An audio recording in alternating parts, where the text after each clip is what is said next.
أعوذ بالله من الشيطان اللعين الرجيم بسم الله الرحمن الرحيم وصلى الله على رسول الكريم وعلى أهل بيت الطيبين الطاهرين. Dear respected elders, brothers and sisters in Islam and Iman here in Florida, or whoever's watching online, inshallah, as I've been told there's people watching online. Assalamu alaikum jami'an wa rahmatullahi wa barakatuh. It's with great excitement and joy that I'm able to inaugurate this along with Dr. Shivjee, the Tafakkur and Tadabbur Talks series that we'll be beginning and embarking on, inshallah, tonight, and beginning and inshallah on a bi-weekly or basis, we'll be having more of these conversations. And if you look historically, you will find that there are certain themes that are in the Quran al-Majid wal Furqan al-Hamid, the constitution of our life.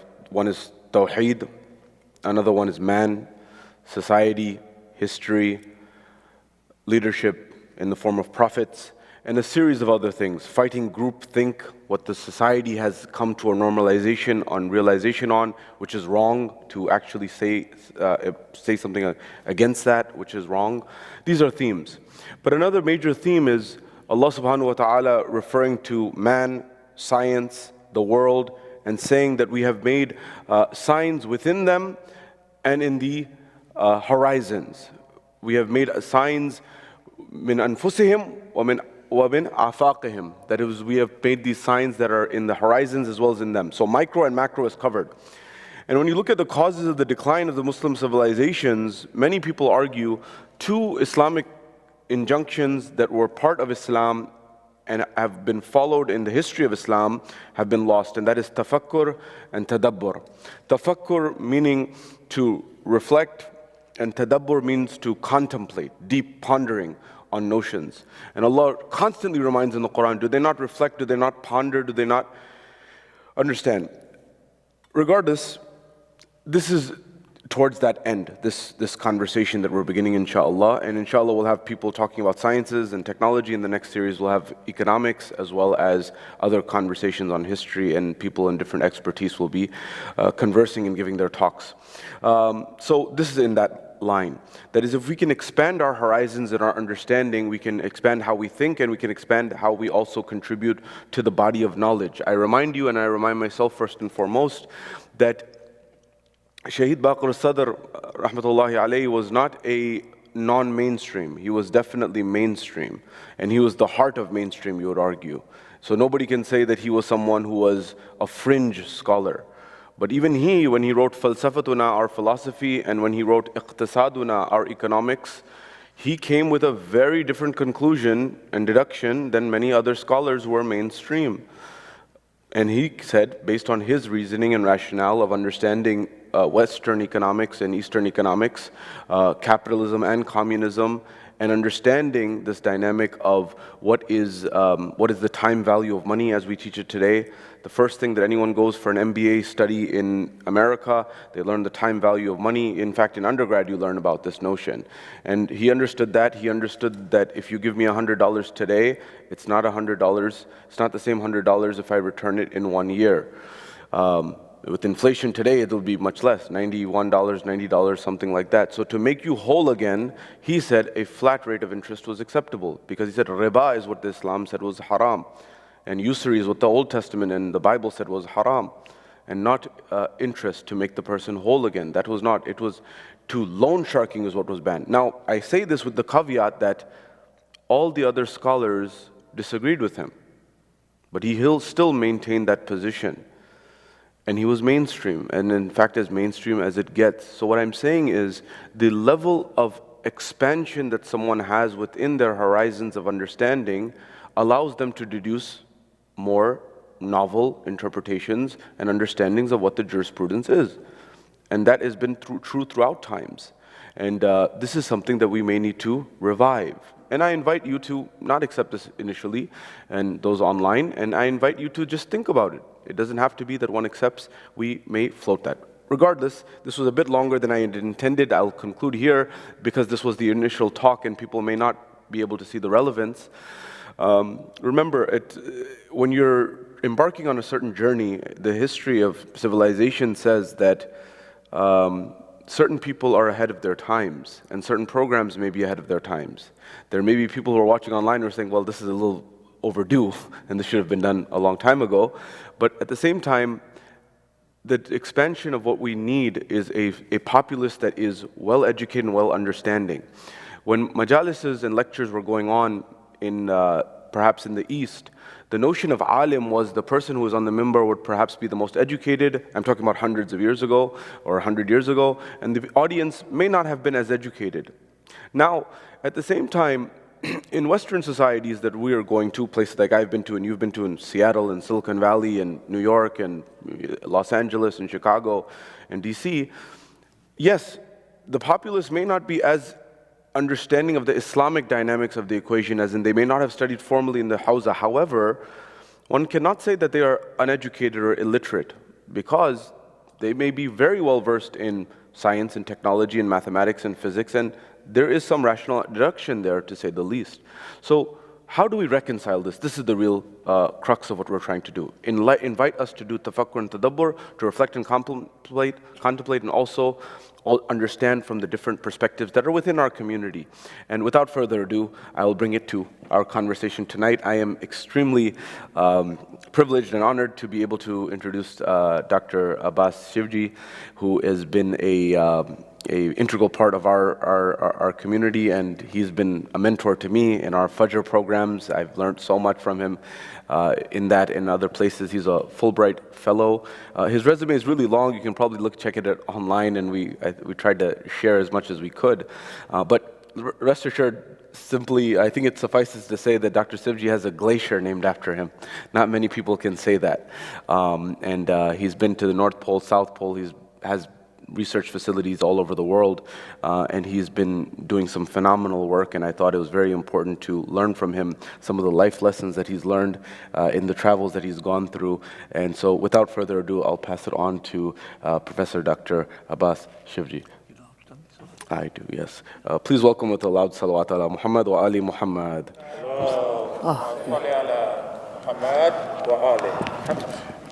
Dr. Shivjee just asked me how to turn that on. Just reminds me of the jokes that we used to have in grad school and undergrad, that a professor has a PhD in physics and electrical engineering and all of these very, very expensive sciences and technology, but they don't know how to get the projector to work. And people are like, how do you have all this understanding? But it's amazing that how someone can be very, very, very well understanding in one space and also a beginner in another. I think that we learned that from Musa and Khizr. Nonetheless, without further ado, Dr. Shivjee. Thank you very much. Do I need to stand, or is it all right for me to sit? I guess I better stand from Assalamu alaikum. Okay. Dr. Kirmani has asked me to talk a little bit about my travel. My travels, by the way, I'm an old man, so remember that when I say I've been traveling for 7 decades, I'm not exaggerating. But most of my travel has not been for fun. It has not been for just looking at things. I had to do it as part of my career. I made a living out of it, okay? So I'll start by maybe listing, there we go. Life lessons learned from traveling between North and South Pole. Yeah, turn the light off. Yeah.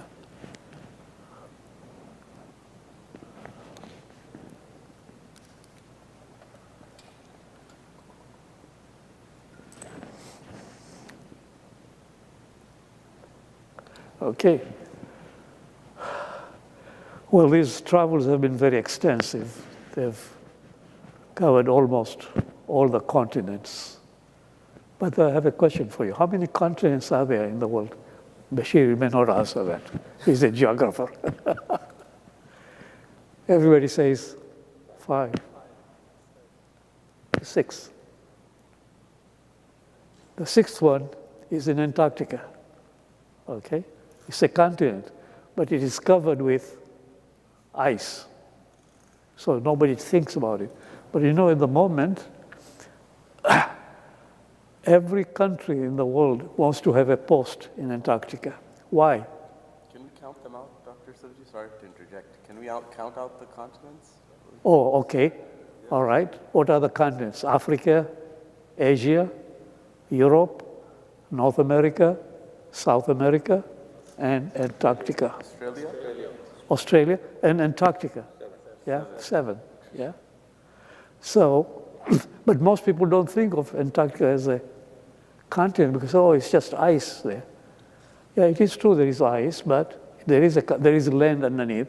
And a lot of countries think that there may be oil in that land. So every country you can think of puts a post in Antarctica. Even though it's very expensive to do it, they still do it. Okay. These travels have mostly been for me for my profession. And to do work in a very, very, very remote area, some places with no facilities at all, no living space, not even bathrooms. You need a lot of help from other people to come and help you. Okay? So that's what I've learned, is how to interact with people and try and get them to help you. And I'll come to that later on, okay? Now, the third part is more important, is why these travels? I mean, why travel from the whole world? What was the reason for it? Now, these travels have occurred over 70 years. And the reason is different for every program that I have been in. If I were to give 100 lectures 1 hour long, still I won't be able to cover all the reasons. That's one part. The other part is that I assume you're all US American citizens here, all of you, without fail. Is that true? Okay. So I can tell you a few things that I've done, but there are a few things that are, I'm sorry, would require a very high secret clearance before I can talk to you.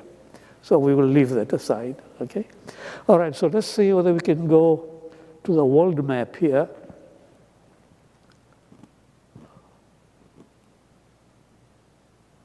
There we go. It shows you the continents, okay? It doesn't show you the Antarctica, which is the continent, which is missing there. We don't have a pointer for that, do we? No. Does it? What is that guy, Mohammed? Is he here? Oh. That's all right, that's okay.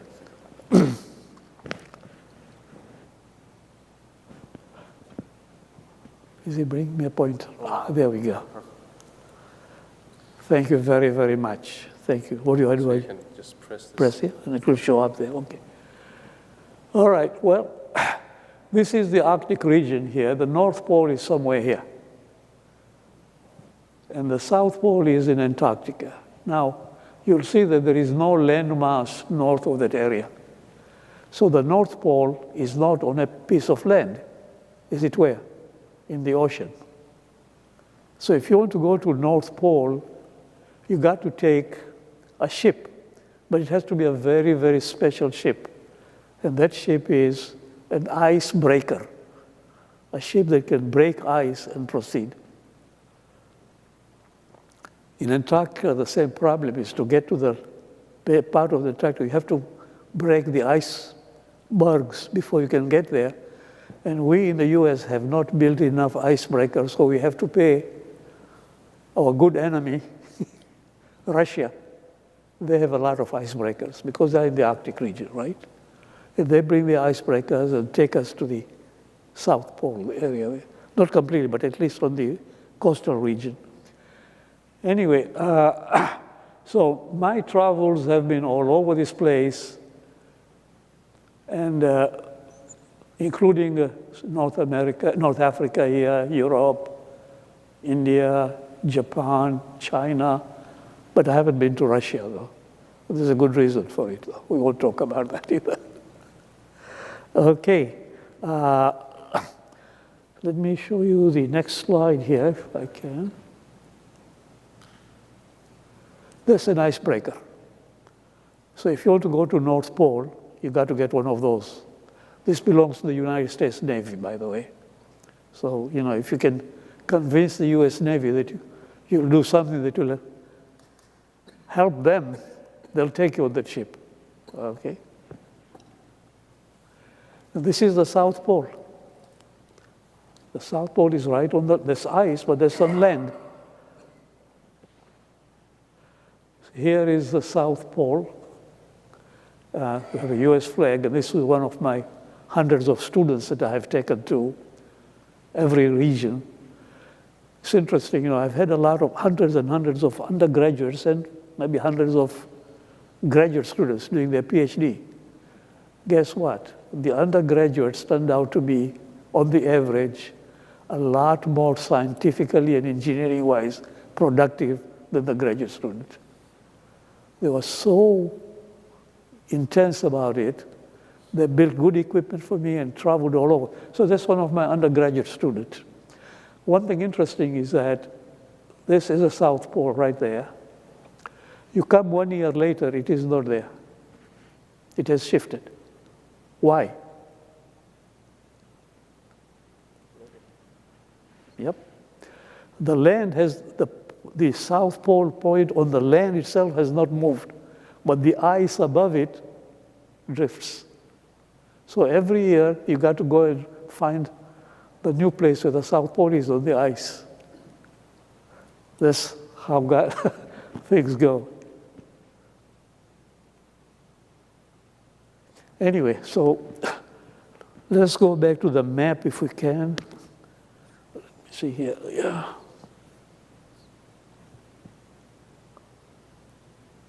Okay. As most of you, like me, in fact, almost all of you, except Dr. Kirubani here, I would think the ladies also, we all started there in East Africa. I started in a tiny island, which doesn't show up on the map there, and I have a few colleagues who are from there too. Hassan, Bashir, who else is, Ibrahim? Are you a Jagbari? No? We all started from there. So my travel originally was mostly in this area here. Mostly I spent my time in Kampala, Uganda, where there used to be an overseas campus of the University of London. Okay? And from there, I went to UK. And from UK, I was given a scholarship by the Rockefeller Foundation. I ended up here in Baltimore, Maryland, Johns Hopkins University. Okay? But so far, all the travel has been what? Mostly equatorial. Oh, sorry. I'm getting confused here. No, this is the one. Mostly here in equatorial or mid-latitude. And then, once I got to Makerere, I got to go to UK at Imperial College. So I went to UK, but I didn't travel anywhere else. No Europe, just UK. And from UK, I went to Baltimore. So what is this claim that I've been to Arctic and Antarctica? Where did that come from? Am I lying? The interesting thing is that when I came to US, I was in Baltimore, Johns Hopkins University. Now, you may find this difficult to believe, but back in the 60s, the color of your skin was very, very important. There was discrimination. So I go to the university, and as a PhD student, you have to find a professor who would take you as a graduate student, give you a project to work on, give you a fellowship, pay for your instruments and all that. They didn't want a non-American. They said, where are you from? East Africa. How did you manage to come here? Huh? So I had a hard time trying to find a professor to take me as a graduate student to come. I mean, I was admitted as a student, yeah, but to find a thesis supervisor was very difficult. Fortunately, there was a Greek guy by the name of Bill Fasti. His father was a first-generation American. He had immigrated from Greece to US, sorry. And if I have time, I would like to tell you more about this Fasti later on. He was just an amazing, amazing guy. He just felt sorry for me. He said, I'll take you as a graduate student. all right? Later on, I found out when he took me as a student is that he was a very famous scientist.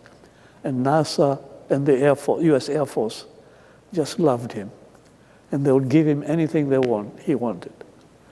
And at that time, we had just started launching satellites in the US. And NASA was interested to study the area in space where the satellites go around the Earth to determine the lifespan of the satellites, the transmission of the signal, and so on. So they asked, among many other people, asked my professor, Fasti, to go on an airplane, take some instrument to study space from the airplane. You can do that. It's called electro-optical remote sensing. And since I was a student, I got to go on this plane. That was the first jet aircraft ever built. Before that, they were all propellers, you know that.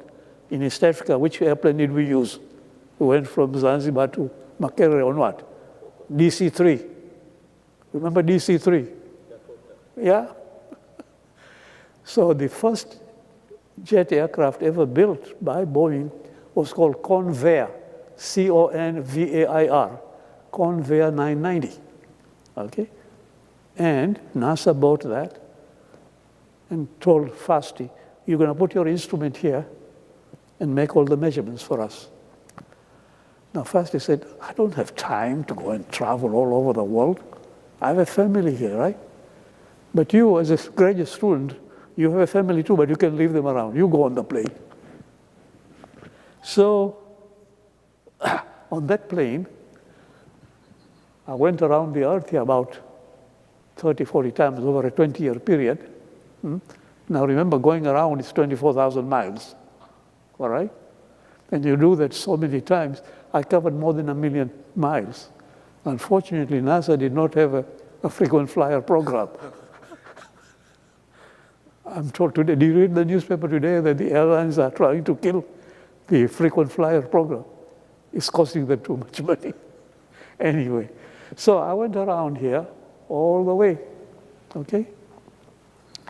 But then in addition to going around, NASA was interested to study space from the north and the south. And there is a good reason for it, by the way.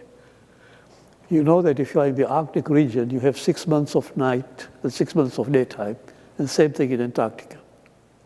So if you are making electro-optical measurements, which requires darkness, you got to do it from the Arctic and Antarctica. You do it from about October to March in the Arctic, and then, and then you go to the south when it is dark there and make the measurements. So on this plane, they said, okay, you bring your instruments, we'll fly around, and the first place they took me was right there, Greenland. Now, Greenland has changed since then. Now, we're talking about in the 60s here, all right? It was totally barren, just a huge piece of ice. And I got to learn this place, and I know what I was doing with the sciences, so I decided that I will put up a station there later on, okay? From Greenland, they took me here to the Canadian Arctic. And I put up a station there. And from there, they took me to a place here, 80 degrees north. It's called Spitsbergen. It's a set of islands, yes. Oh, you can't hear me? Oh, is it better? Okay. So we went to this chain of islands called Spitsbergen, 80 degrees north, and I put up a station. So that's where my Arctic work started. Before that, it was just equatorial and mid-latitude. So thanks to NASA, who flew me and showed me what it is, I started setting up stations in Greenland, in the Canadian Arctic, in here. In Canada, by the way, there is a place called Fort Churchill. Has anybody been there from here? Fort Churchill? It is one of the coldest places in North America, very cold. And it was used in the past both for rocket launching and also NATO countries, this US, Canada, European, would bring their armaments for cold region testing to see if there was a trouble with Russia in the cold area, whether the tanks will work there or not. They would bring it to Fort Churchill to test it. And that's where I was set up my observatory. Right? There was nothing there. There was no place to live. There were bears all over the place. Yeah. Life was really very terrible there. But for the sake of science, I had to set it up in Manitoba, okay, Fort Churchill. And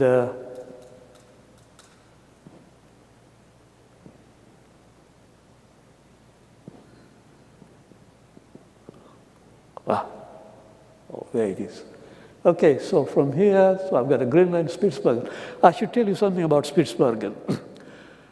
Spitsbergen was an island that I visited several times, but before that, the Germans had settled there, before the Second World War. During the Second World War, Germany was defeated, and they lost the island. And the island was taken over. There was no United Nations before the Second World War, by the way. There was something called League of Nations. And there were, I think, like 12 countries that belonged to it. Russia was one of them, US, okay? So, since the League of Nations got that those island, the Russians said, we'll take part of it. They took half of it. And the Norwegians took part of it. We, the Americans, had a settlement set up by a Yankee whose name was Longyear. Longyear. Okay, so the city was called Longyear City. The word in Norwegian language for a city is Bien. So it's called Longyear Bien. Okay? But we didn't do anything. The Russians did everything. There's a lot of coal mining going on there. Very high-grade coal coming out of there. It is used for steel making. Okay? But we didn't do it. So I was the first American to go up there and say, okay, we'll set up and put a space studies station. By the way, all these stations that I started in 1960s, that's what, more than almost 62 years ago, or about almost 60 years ago, they are still functioning. All these countries here, Sweden, Norway, they are using this equipment and here and to make the measurements, even though I'm not involved in it anymore, but it is still continuing until today. What I find interesting is that my instruments are there, right? And people are making measurement with the instrument and writing research papers. They've forgotten the name Shivjee. No reference to it anymore. There used to be a lot of references, but they forgot, they didn't do it. Anyway, so that's how I got into the Arctic region. And after I graduated from my Johns Hopkins, I went to Canada in Saskatoon, Saskatchewan, as a postdoctoral fellow because I couldn't get a job. Again, same thing, racial problem. In the end, I was told that in Fairbanks, Alaska, right there, very cold area, there is a place, there's a national institute set up by the US Congress. It's called the Geophysical Institute. It is for the study of the Arctic region, okay? If you go there, you can have academic position, but you will have to pay your own salary. There will be no salary for you. Which means that I had to bring research money, millions of dollars, through the US government, of course. Very hard job because the competition was amazingly bad. And then what happened is that the university would keep 60% of the money. It's called overhead. And you got the 40% to pay for yourself, your student, and your postdoc. So that's where I started, at the Geophysical Institute in Fairbanks, Alaska. All my 3 children got there elementary and high school education and college education right there before we came down here. Yeah. They're now in California, as you know. So from there then, I would travel here and go to Greenland, go to Spitsbergen, go to there, just to do all this research. So let me go back to the first one, the Convair 990. I traveled all that one, not on a chartered aircraft or airlines. It was a US government-owned jet aircraft. Later on, when I was going to Spitsbergen from Fairbanks, then I had to fly on Scandinavian Airlines, SAS. From here, you go to Norway, Oslo, and then you wait for somebody to give you a ride there, either on a private plane or a ship, icebreaker ship, to take you up there. And you went to Spitsbergen, there was absolutely nothing. No place to live, no bathrooms, no food, nothing. So now you had to make arrangement for things to be brought over for you. I'll tell you an interesting thing. In Spitsbergen, there were a few Norwegians because they were administrators for the part of the island that they controlled. So there was a governor of Spitsbergen. He called me and he said, look, you are alone here. You are going in the boonies. There's nothing in the boonies there except bears. You'll get killed, right? So we want you to carry a gun with you, a large gun, not a small one. I said, yeah, but I have never used any arms in my life. I can't even handle a knife, forget a gun. I said, all right, we'll give you one of our soldiers to come and show you. Now, I had learned into physics something called action and reaction. If there is an action, there is an opposite reaction. Now, they told me, take your gun and hold it against your shoulder so you can fire it. But you have to push the gun very hard. Otherwise, when you fire something, what does the gun do? It pushes you back, dislocates your shoulder. Almost happened to me. Huh? So the word got around the people here, they say, you know, there is this guy, Shivjee from the US, he doesn't know how to use gun, but he has been given a gun to carry with him. So stay away from it. I'm not kidding you. Because in Spitsbergen, as I told you, there is coal mining, so there are some coal miners. And they were going out in the boonies to do coal mining. There will be a bus to take them there. And I would ride with them halfway to my station, and then they can continue. When I boarded the bus the first time, all the miners got out of the bus. Why? Because I had a gun with me, okay? They had heard that the guy doesn't know how to use gun. So they were afraid of me. They said, you go and sit right at the back there. I said, listen, sounds like Alabama. You're putting the blacks back at the bus. I said, no, we are not right. We are not sitting with you. You sit alone at the back, we'll sit in front. When the bus stopped, or I was they all got out to let me out. So that is the kind of life that I had to live here to do all these measurements. Anyway, then I went back to Fairbanks. I used to fly again. And as time progresses, I had a lot of graduate and undergraduate students. So instead of me staying there month after month, leaving my family to freeze in Fairbanks, I would put my students there. And they did a wonderful job. I mean, they did a great job. They ran the instruments of very highly sophisticated space instruments, got good data, analyzed it, we published it. The US government was happy, you know. So there was more research money coming in. So everything was going fine. But then I realized this, that I'm only working in the north area. In the north area, it is dark from about, in the Arctic area, from November to about early March. You get about 4 months of darkness. And then the rest of the time, it is too bright to make measurements in the daytime.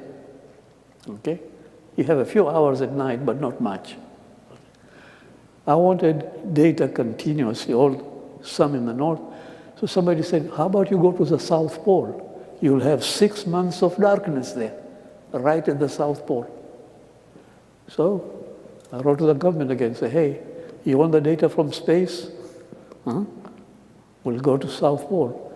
At that time, the United States Navy was running the Antarctica, because Antarctica has become a very politically competitive place, all right?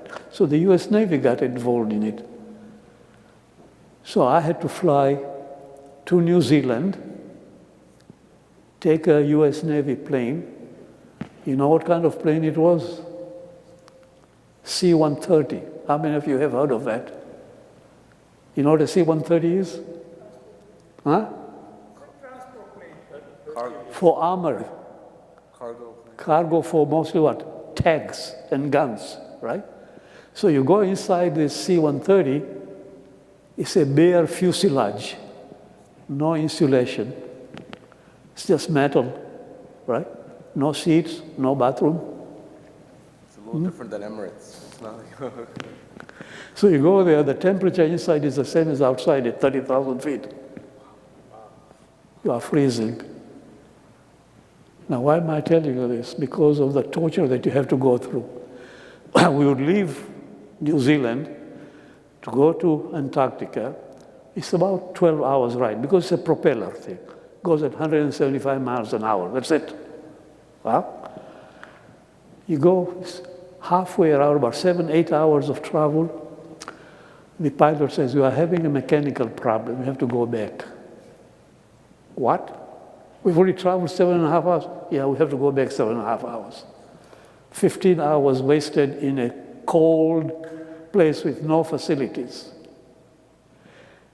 In fact, the interesting thing happened once on this plane. Some of these politicians would come around. They would want to see how South Pole is all about. And this guy who ran for the presidency was a Republican, a general from Arizona. Do you remember his name? A very conservative guy. Anybody remember his name? I can't remember. Anyway, he came on board. He says, yeah, I want to go and look at South Pole. 6 hours later, he says, man, I need to go to the bathroom. There are no bathrooms here. Huh? There was a hole in the fuselage about this size that allowed you to. And somebody was sitting there, right? Blocking it. So it comes and says, young man, can you move so I can pee here? That's the kind of trouble you have to go through. Anyway, I would fly 7.5 hours so that we have a mechanical problem and go back. Wait for a week to fix, we fly again. 7-8 hours later, I said, no, we have a fluid problem. The brakes and everything are not working. I said, look, we are physicists and engineers. Maybe we can help. You have to be Navy certified to look at this. Happened 12 times, 3 months, back and forth, before we got there. That project, by the way, was the United States Navy. It was called Project Deep Freeze. Okay? And then in 1969, is it 1999? Is it George Bush was elected in 99 president? The younger George. Was it 99? I think it. That was the end of Clinton's. No, yeah, before it was during when the younger George Bush was elected. He wanted to send troops to Middle East because of Saddam, and that was called Project Desert Storm. So what did he do? He canceled Project Deep Freeze, took the Navy, sent them there, and I'm here trying to go to South Pole, no airplanes anymore. None. Huh? So now I had to negotiate with different states. Every state in the USA has a national air force, you know that. There is a state air force. And they provided me with transportation from Australia to Antarctica. All this trouble just to go there so I could stay for about 2-3 weeks. That's all I'm allowed to do. At the South Pole, there is absolutely nothing. Everything that you produce as a human being has to be taken out by United Nations law. That includes all the human waste. Yes, everything. All right? The cost of supporting one person at the South Pole when I was there per day, for what? $1,000 a day per person. Huh? So definitely they tried to minimize the number of people who would be there. During the so-called southern summer, there were 20 people. I was one of them. And I was allowed to stay maybe 2-3 weeks, get my instrument ready, make it working, trained somebody who would winter over there, and I had to be thrown out. During the winter, there were only 5 people. And they had to be provided all their water, all their ration, all their medicine for 6 months when no plane could come in the winter. And then everybody had to leave. There were only 5 people. One of them was a physician. I had to be a physician to look after the other 4 people. So that is the kind of travel I've been doing, not fun travel. Mostly going to places where you don't have proper sleeping facilities, you don't have bathrooms, you go around without taking a shower for a month, literally. Huh? And the question is, why do you have to do all this? What is the point of it? Okay. Do we have time, or have I run out of time? I think if you wrap up, and then we'll move to question answers quickly, if that works. And Okay. A few things, if you have Okay, I was going to tell you why we are doing this, but it's going to be difficult. All this work that I'm doing is called remote sensing, means you can study space from the ground in the airplane without having to go up there to sending a satellites. Because I've done a lot of balloon work, I've done rocket work, I've done satellite. I have an experiment right now on the space station. By the way, everything I'm doing, my son, the older one, has inherited it. He's building equipment at the moment. He's been doing it for a long time now for the space station. Okay? But it is very costly, extremely costly. If you can make the same measurement from ground or from the airplane, the cost is 1% of sending it up there. All right? So there is a lot of need for making the measurements to find out what is going on in space. Why do you want to know what is going on in space? Because our satellites are flying there. We need to know what is the expected life expectancy of a satellite. How long will it stay there before it is junk? Okay? But more importantly is that our communication depends on what is going on in the space there. That place is called ionosphere. It's a place where the sunlight, the ultraviolet that can kill us, is absorbed by the atmosphere, and it changes the air. It breaks the molecules into atoms, and then it ionizes the atom as you have the nucleus and the electrons separately. And that is called the ionosphere. Now, you may or may not realize that when you look at a mirror, right, the glass is not the mirror. You know that, right? What is the mirror? The liquid behind it. The silver behind it, because there are free electrons in there. Okay? That is causing the light to be reflected. God has created for us a mirror without a glass, without silver, free electrons in the ionosphere. So when you send your radio waves, they will come back. However, this is the problem. The number of electrons, free electrons that God creates there changes with time. Depends upon what the sun is doing. Huh? And that will impact your communication.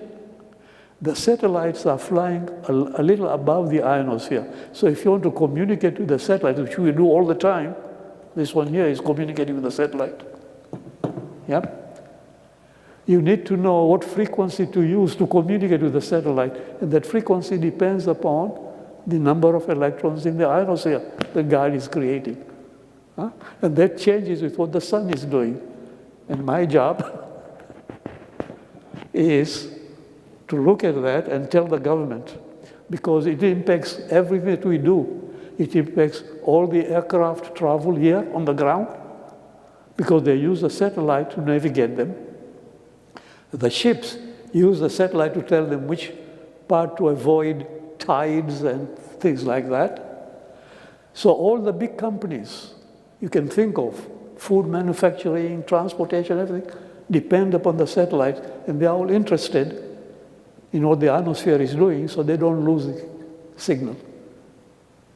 So they all come and say, yeah, we have to continue doing these measurements here. We'll pay for it, man. But it's not an easy job to do.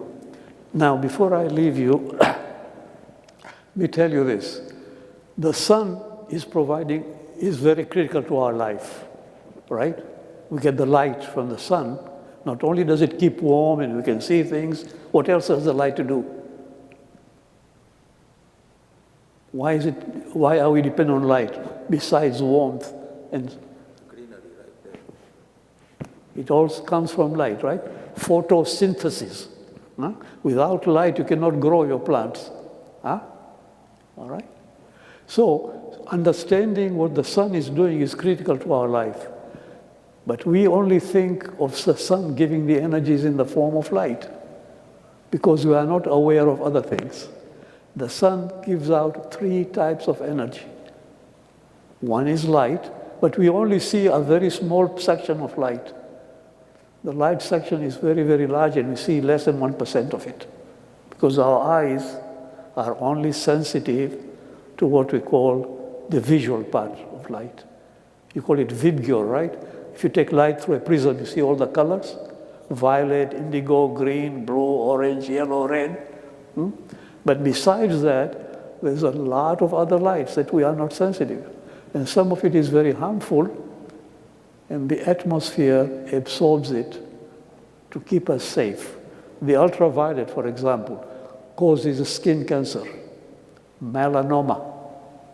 Huh? That's why there was so much trouble here understanding ozone depletion. Did you hear about ozone depletion? A long time ago.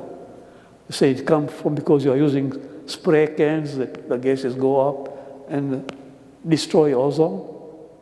But that ozone is important in many ways. It absorbs the UV from the sun also.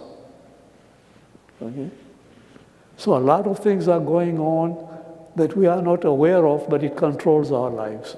I think I've yacked enough. Can you please have a loud salawat for Professor Shivjee? Muhammad wa alihi.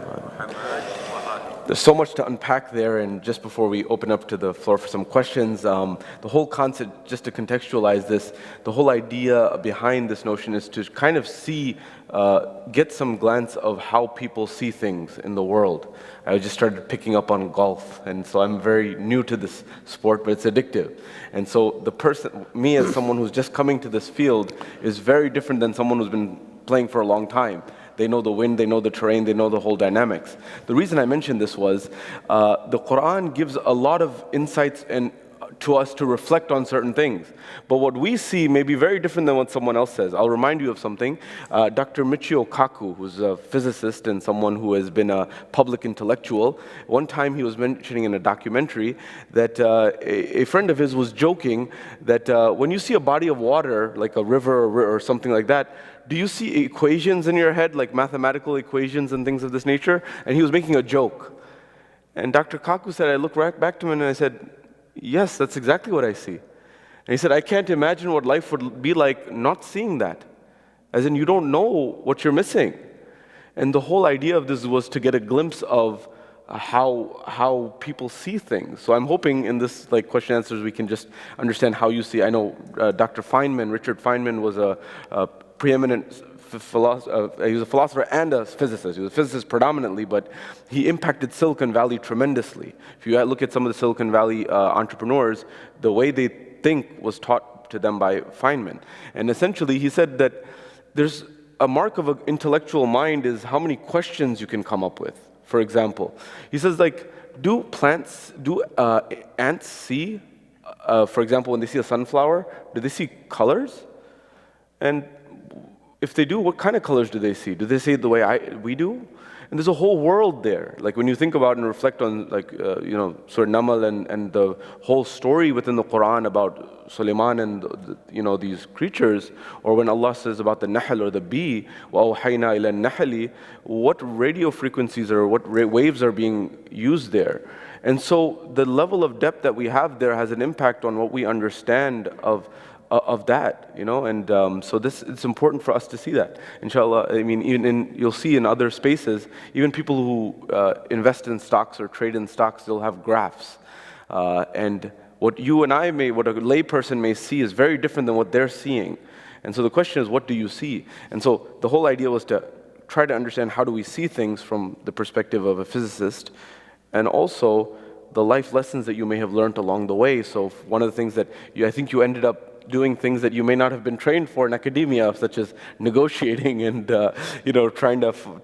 And I don't know if they ever told you that was the 12 times going back and forth and the 3 months delay, was that training that they didn't tell you about? They're just trying to train you to figure out how to survive in the Antarctic, But so that was my hope, that we can kind of cover these two, and also lessons of life, of how you juggled family life and all this dynamics, and hopefully from your experience we can leverage that for people to learn from, and that. So just giving that context, I'd just like to open the floor for any questions, because I know I have dozens, so I don't want to steal the floor. Anyone have any questions for Dr. Shivjee on his experience and his background and things of that nature?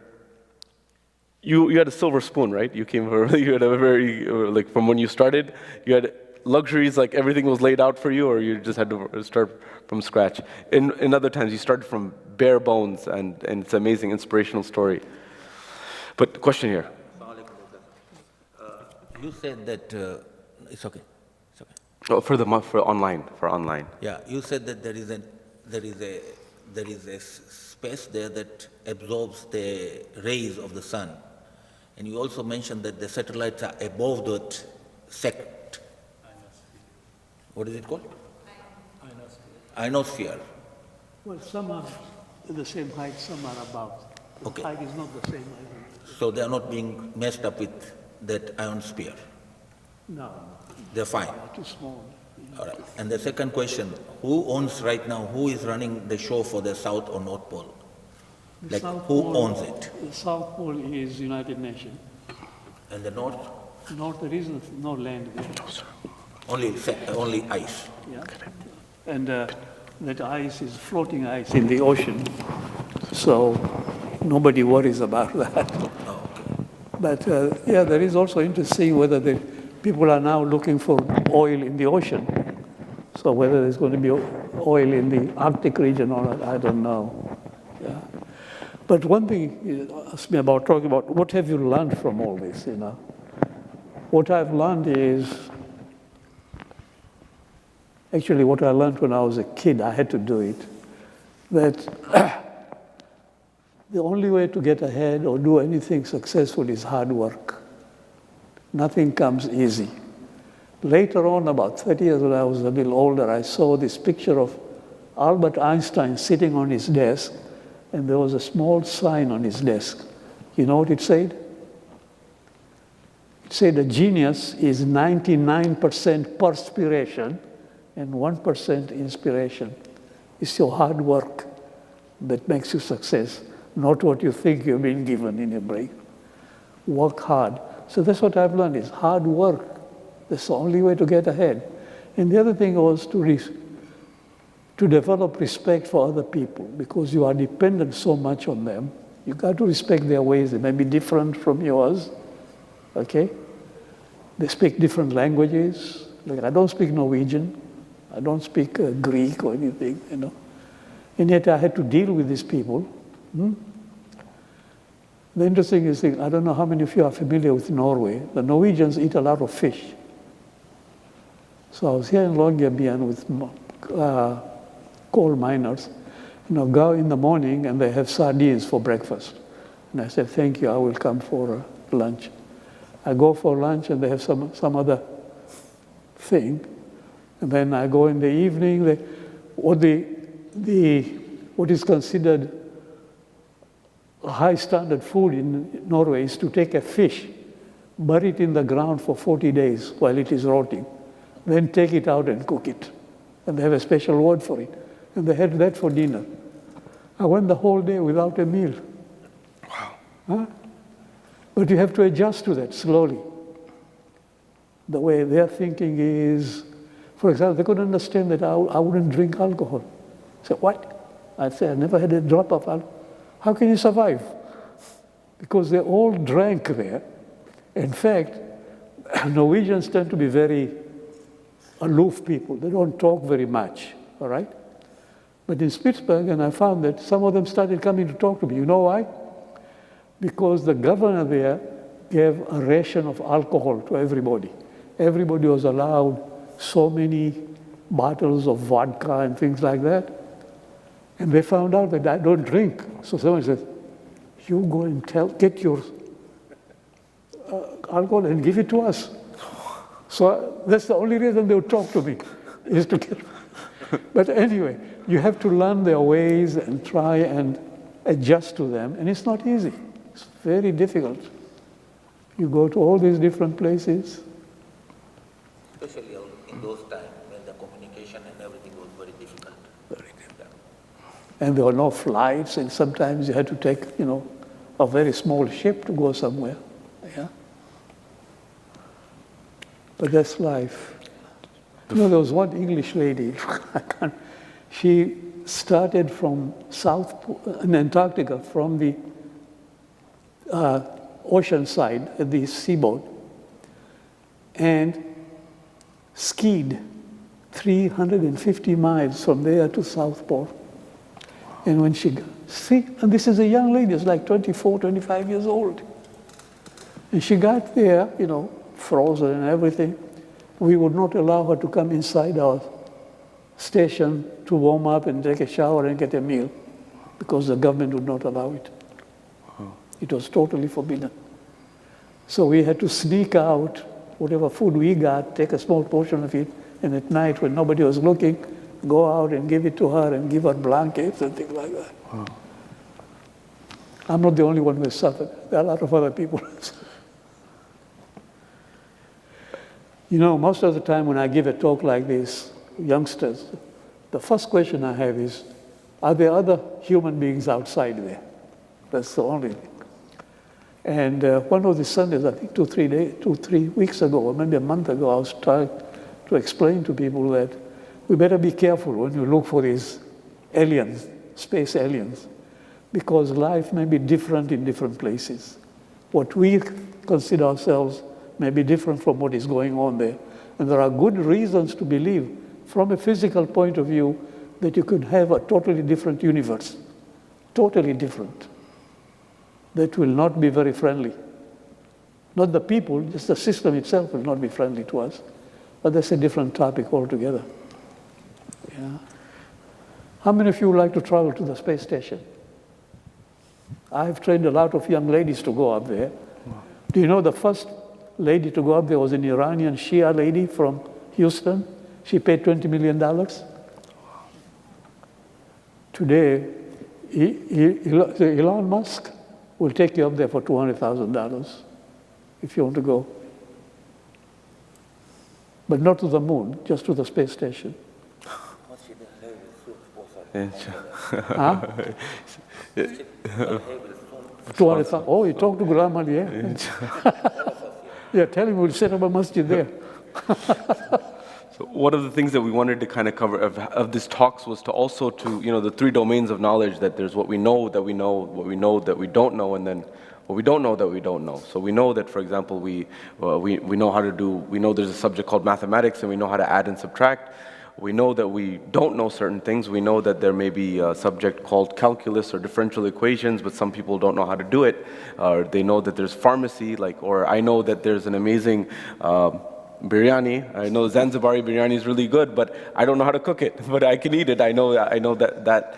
But there's things that we don't know that we don't know. I was just reading the other day that swimming. Sometimes after swimming, people feel very hungry, and oftentimes they assume that's because of physical exertion and exercise. But the amount of calories that people burn is roughly the same as running or something else, physical activity. But end up more hungry in swimming than in running. So why is that?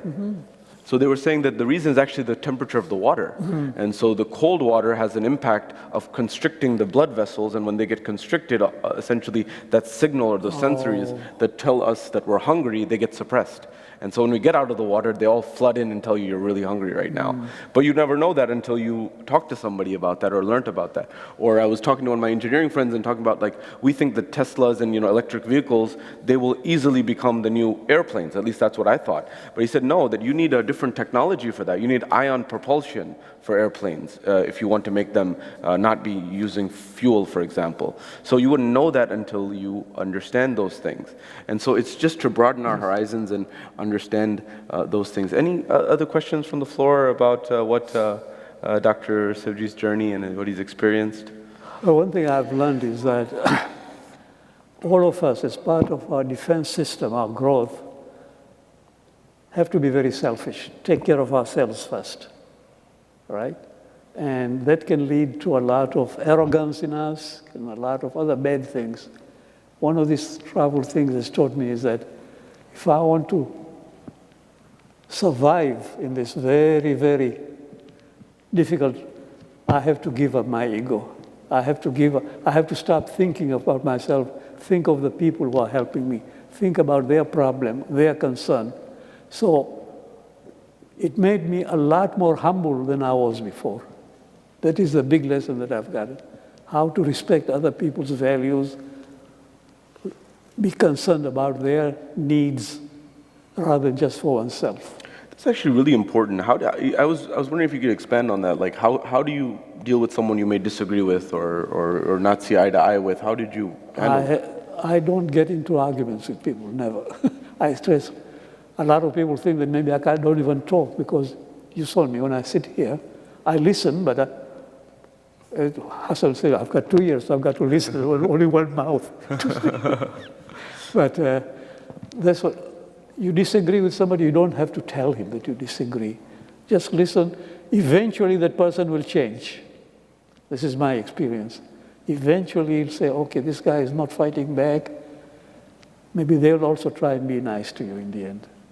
But I've been able to get a lot of help that I would not have been able to do if I had, stayed the way I was before. Yeah. How did you maintain your Swahili all through? I don't know, it's funny, you learn that as a kid, never forget it,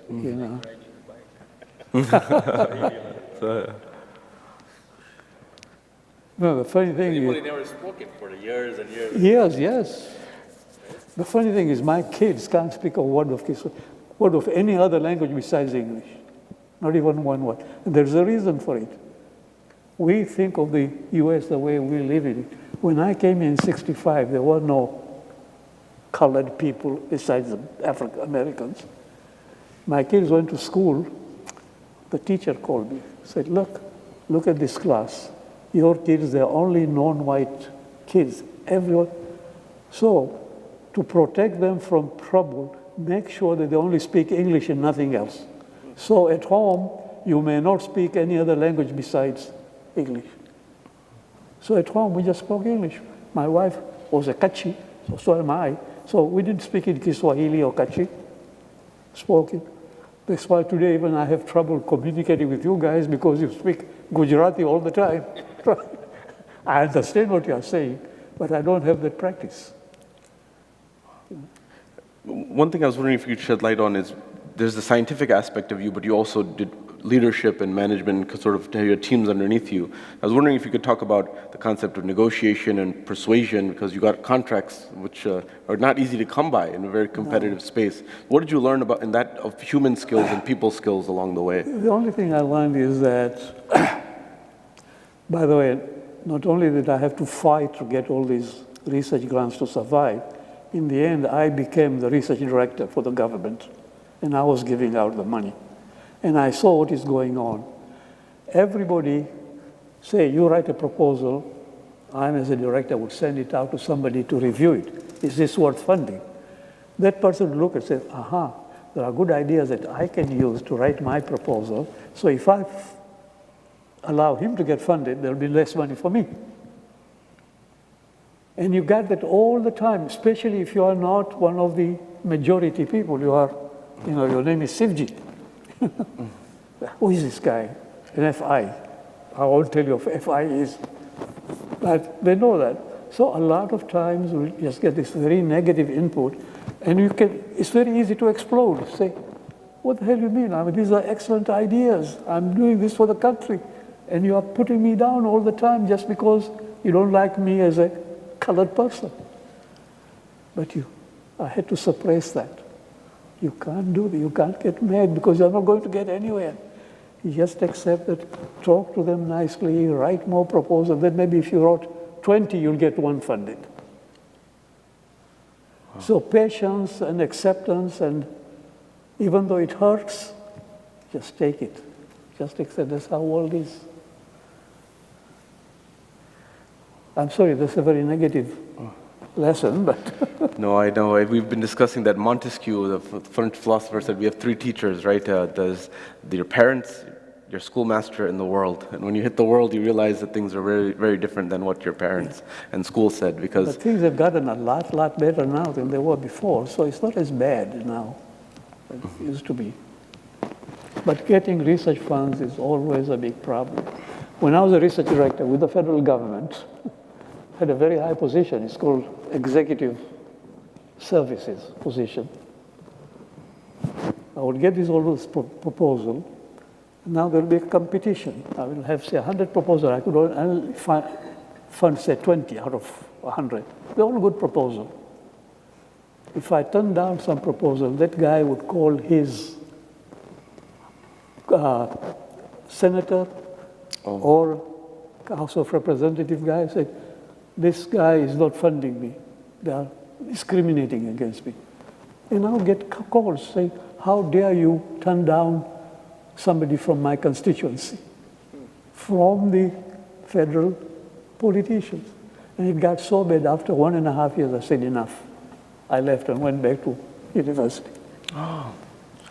I could have stayed there. It was a very, very high position, paid very well. But you just learn to take this, instead of fighting back, accept it. That's how life is.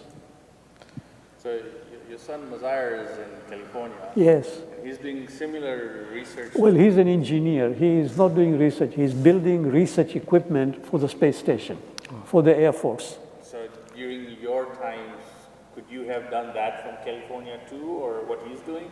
Or is it because of technology advancements? No. I could have, in fact, I was part of aerospace also, But the good thing about being in academia is that you get to teach a little bit, and you can have a lot of students. You can't do that in a laboratory, in a government establishment, say. And I found the students to be very hardworking, and they have some excellent ideas. And I'm very grateful for the good work they've done for me. Excellent work. Yeah. There's a question back there, yes. I guess a two-part question. First is, if you remember when you were a child, what kind of sparked the interest to pursue science? Do you remember a moment, a turning point when you were young that kind of steered you in that direction? And my second question is, during all your hardships, during your career, what motivated you to keep going during those hard times?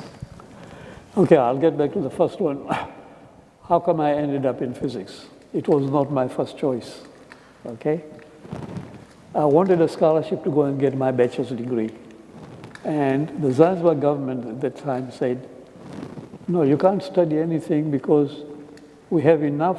I wanted to become, I was a compounder, by the way. You know what a compounder is? That's like a pharmacist at a higher end. And I started at the age of 12 or 13 at the Snashi Nur Muhammad dispensary there. I was a compounder. So when I graduated from high school, going to medicine was natural to me because I knew how to treat quite a few diseases. I applied to the Snashi East Africa Federation. No, it went to the kids of the families who ran that place. I didn't get the scholarship. I tried the Zanzibar government. They said, We don't need doctors in science, but we can get it from India. They are so cheap. And they got a lot of them. A lot of doctors came from India. We don't need, so we won't give you scholarship. But I want to go to college. Well, we need physics teachers. You want to study, you'll study physics, we'll give you a scholarship. Go and study. And I went to physics, but once you get into something, you do it 100% commitment. You don't say, oh, I'm doing this because I was forced to. When you put 100%, then you find ways to expand on it, go further with it. And I was lucky because back in the 60s, there were very few space physicists. And there was a demand for it, there was a lot of respect for it. You could get a lot of research funds. I could fly on Convair 990 with NASA. So, what was the second part of your question? What motivated you to keep going during your hardships? What kept me going? Yeah, what was there a motivation? When you were flying back and forth, it would just seem like it wasn't working. What made you say, "Oh, I'm not going to quit. I'm going to keep pursuing this"? Because I didn't have any other options.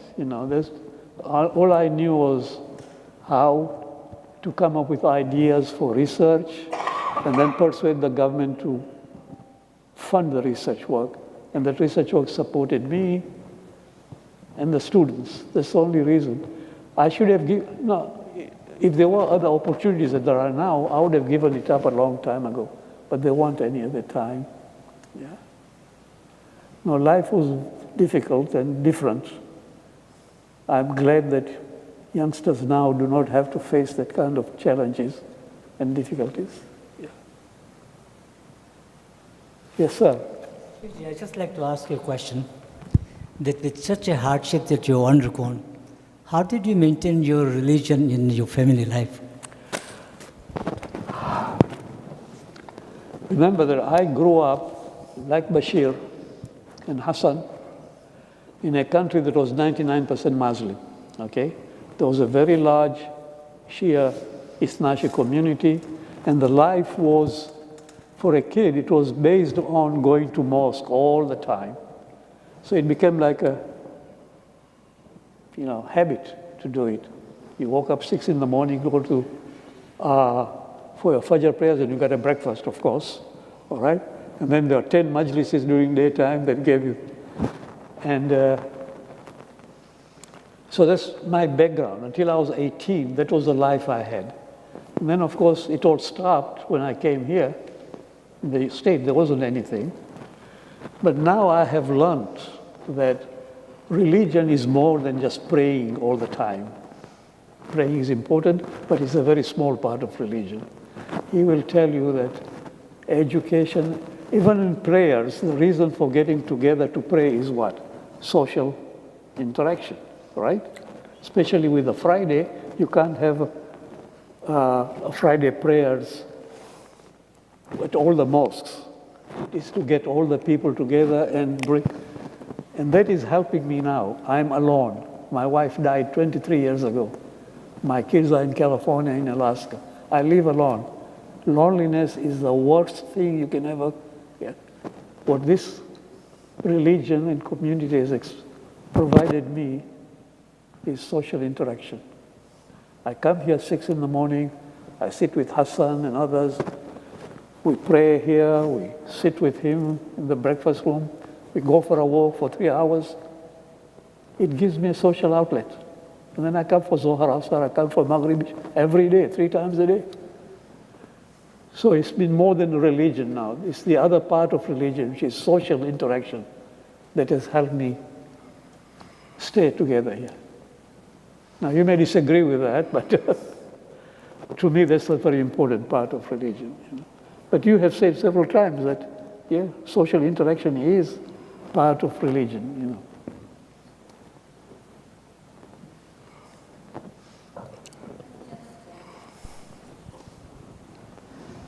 Thank you for what you have been doing, trying to make this world safer. And I also admire your resilience while you were trying to achieve that. And we are so proud of you. Thank you. Thank you very much. Thank you. One of the motivations was to also have this understanding that when we are praying and we are worshiping and we're doing our ruku and sajda, we have more weight in it when we understand the magnificence of what Allah has created. Yes. When we're saying, when we're reflecting on, when we say like, Alhamdulillah Rabbil Alameen, that perception of what Alameen really is, it gets deeper. And so that prostration is not only physical, it's the heart also prostrating and the mind also prostrating, that subhanallah, like what a system that we have here. It's to get depth in that. But that brings up a question. We do a lot of religious stuff. We have a lot of du'as and all that. That's very important and it's necessary. But isn't it equally important to try and understand what God has created? To try and understand that it's not easy. It takes a lot of work. And because it is difficult to understand, we don't do it. But I'm not saying we should cut out du'as or anything, but I'm just saying perhaps the true meaning of religion, we are not completely aware of it. Absolutely, and this goes back to your point about seeing different cultures and societies that you interacted with. Different people have different things. I remember I was in a conference in Vancouver, and they were talking about, it was on Mimbar, and they were saying that there was scholars from different backgrounds, and they were saying that we can't have a mixed gathering. And this is like the ulama saying, hearing this, and then one of the scholars who was from an Arab background, he turned and he said that if I had a partition in my own community would kick me out of the community. And so he was like, this is a very Indo-Pak Asian thing, that this hard partition that he has. He was, I think, from the Lebanese community. Yeah. So what I'm saying is those are also believers and they have a different way of thinking. And so if we impose our view on them and vice versa, we won't understand each other. Maybe it's better to understand perspectives on what is what. And so, I've had young people say to me, like, you talk about mixed gathering. The biggest mixed gathering in the world is Hajj, or Karbala, Jalum. Now, I often give them a response to that and a rebuttal, but that's the mindset, that's the viewpoint. So you have to understand other people's vantage point of how they understand things, and you may not always agree to your point, but at least you can have a civilized dialogue. But maybe we could start here. You have started these lectures. You could maybe expand to it. Maybe one of the, instead of having just regular lectures all the time, we could get people to talk about what God has created that are really challenging. Like, how many people really in a community know that our sun is nothing but an average star? And how many stars are there out there? Not 1,000, not 1,000,000, not 1,000,000,000, not 1,000,000,000,000, not 1,000,000,000,000. It's a huge amount of, they are all suns like ours. Huh? Is it not most likely that at least a few percent of those stars will have planets going around them? Are there planets that are very much like us and they produce life? Should we be studying that? Or is it possible that there is a different form of life that is going on there? In fact, there was a very famous Swedish scientist who came up with this theory. He says, how come we are being hit by very, very high energy charged particles coming in? By the way, there are charged particles going through our body all the time here. We are not aware of it. They are called mu mesons. And they come from cosmic rays that have amazing amount of energy. And the question is, how do these charged particles get so much energy? Who is giving it to them? Okay? And this guy, Alf Wien is his name, said maybe what is happening is that God has created two different types of universe. One universe here of one type. Now, a universe consists of all the galaxies and everything, all right? And all the stars in it. I'm not talking of just. And if these two anti-universes meet, at the edge, they will destroy each other. But you cannot destroy matter. It has to be converted into something else. It is converted into energy. That is exactly, by the way, what the sun is doing. It is destroying mass and converting it into energy. That's the light you are getting. So he says, is it possible that you have one universe here and another universe? If you have to mix them, they'll destroy, it'll be just energy. But at the edge where they meet, they don't meet everywhere, just at the edge, they are producing all this energy, and the charged particles absorb that energy, become cosmic rays. This is just a theory, it has not been proved. But there are things like that that we need to talk about. We talked about Feynman right now, and everybody knows Albert Einstein, the greatest guy you can think of, right?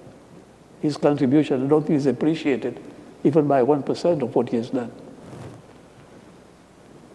There's Feynman, there's Albert, there are 1,000 other people. They are all Jewish people. There are only 12 million Jews in the world. And they have made huge contribution. A lot of Nobel Prize winners in physics and sciences are people of Jewish energy. What are we doing? Eating niazia every Friday. Isn't it time that as part of this religion, we look at what God has created, try and understand it, it involves science, and that we make a contribution to it? No, that's hopeless, right? I don't know why I'm talking about it. Beautifully said. I think we'll draw the program to a conclusion. A lot of very important points there, and I get the sense that in the future we'll need a part 2 at some point in time. There's a lot to say. We didn't even touch on his journeys in philanthropy and education in India and trying to facilitate that. That's a whole other chapter. But in any event, this is the whole focus, is to revive this. That used to bother me, that when it comes to the discussion of Muslims and non-Muslims, we are very adamant about Ahmadis not being Muslim, for the reasons that are there. But when it comes to a Muslim scientist, Professor Abdus Salam, we've dragged him into being a Muslim for convenience because we don't have many others. And so we need to be very honest that there was, and one thing I've learned from Dr. Shivjee is to go back to the origin. I was reading, and I mentioned last night that, Descartes is known for saying, cogito ergo sum, I think, therefore I am. But oftentimes Ibn Sina is not given credit because he came up with the same concept 100 or 2 years before. A few hundred years before, I should say. And so the origin, and I'm sure he probably also relied on someone before him, but the idea is there was Islamic scholarship that was academic and also scientific. The Tusi couple, Khwaja Nasiruddin al-Tusi was one of the greatest Islamic scholars, but also scientists of his time.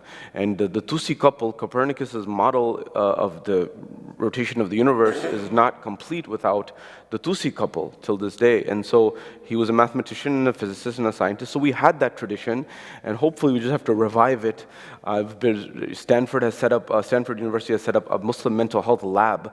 And the founders of the lab actually said that the Muslim world was the first hospital. It overturned hundreds of years of mental health research, and they found that the first Muslim health hospitals were actually in Baghdad, well before they were in Europe. So it's reviving that tradition of tafakkur and tadabbur, so we create that renaissance and enlightenment that the Muslim world so needs, perhaps, and inshallah will foster, but that comes from that understanding. So with that, we'll close out the program, inshallah. Thank you so much for joining, inshallah, and hopefully look forward to the next one. We've got a very exciting speaker for our next series. In fact, he was ringing the bell on the New York Stock Exchange yesterday, and he's from our very own community, and he'll be talking on finance and economics. And Brother Noshad Virji, they had launched a new ETF, and inshallah he's agreed to give our next talk. So with that, we have some exciting conversations coming.